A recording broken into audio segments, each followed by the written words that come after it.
These are some short pieces of poetry and writings that I've done over the last couple of weeks or month. Anyhow, some are like a poem and some are just thoughts. This first short piece is called Quiet Desperation's Origins by Travis of Bickley.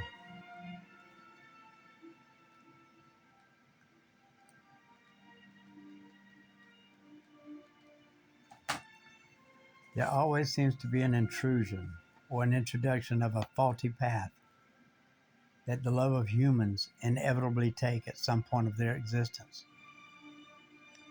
Most seem never fixable. So what is a life, if only one of quiet desperation? And I saw sorrow, deep and wide, and stretching at infinity.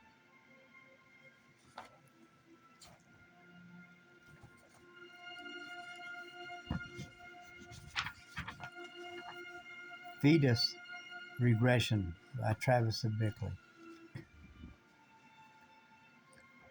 Fetus regression. A desire to return to the womb, to be born again, not to die, but just another path of life without death. Else our position would be face down as a forward fall into the dirty oblivion of the hard ground that life represents to each of us. For what purpose? To see who can be the last standing? And like the previous fallen, unable to say, I stood the longest upon the same hard ground that is the life of every one of us.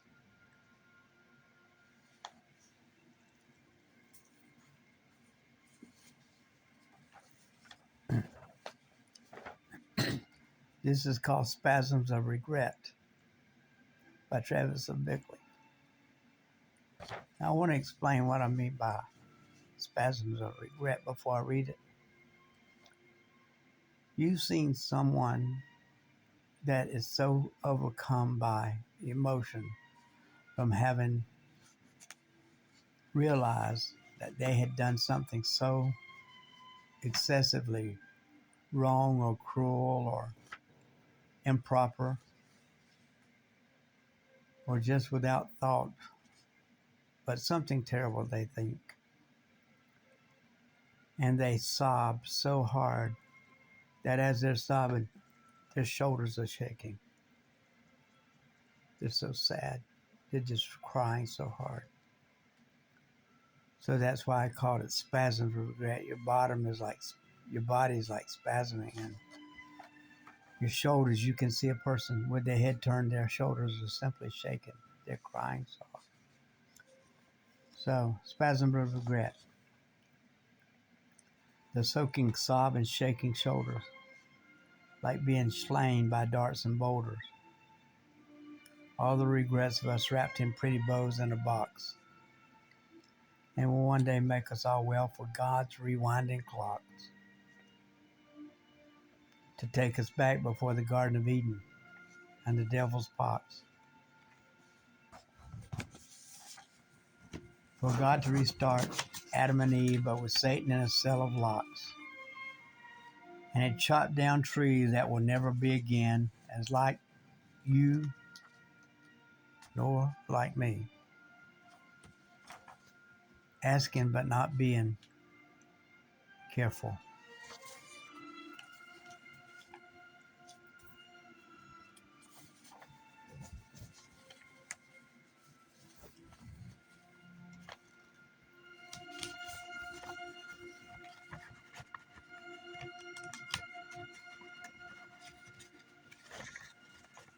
This one here is called The Holiness of War.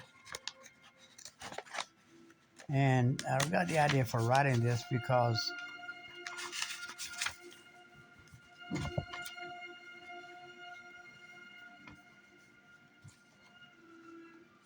we're taught in the Bible that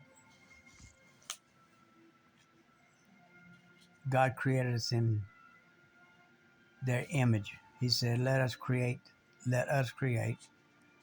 man in our image.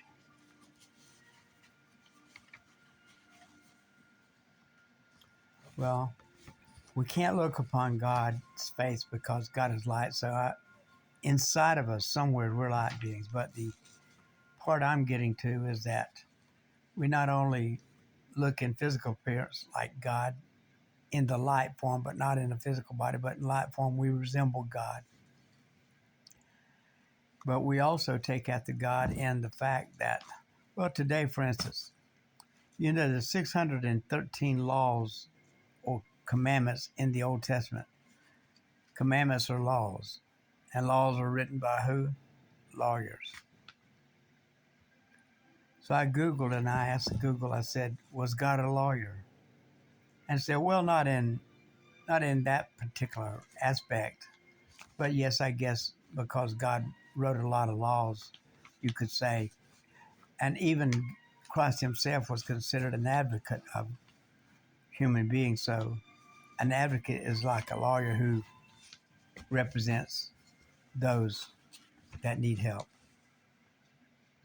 So I'd say God was a lawyer, but I'd also say God was a warrior because one of the first acts in heaven was he had the archangel Michael with an army of a few hundred angels cast Satan and Lucifer, the morning star, the light angel, threw them all down, cast them out of heaven. So there was war in heaven, I think, even before the creation of humans. So humans have always warred since its inception. Cain slew Abel. Adam and Eve disobeyed God, got cast out of the Garden of Eden. So war is something that we've learned from our God, our Creator. So I call this the Holiness of War by Travis of Bickley. Where is the holiness of war? Where? Does it reside in the caves and the trenches, in the fortresses and the minds of men, or in the realms of heaven itself? Ask the angels. Archangel Michael killed them all. Each and every one was done. Not at all. He never killed a one. No, he just cast them out of heaven's domain to tempt the humans on the earth and still remain and wreaking havoc as principalities of our air and mock our sins and failures from day to days and years to years. So did God in the ark and his angels win the war? They did not. For still today it continues forevermore. Well, no.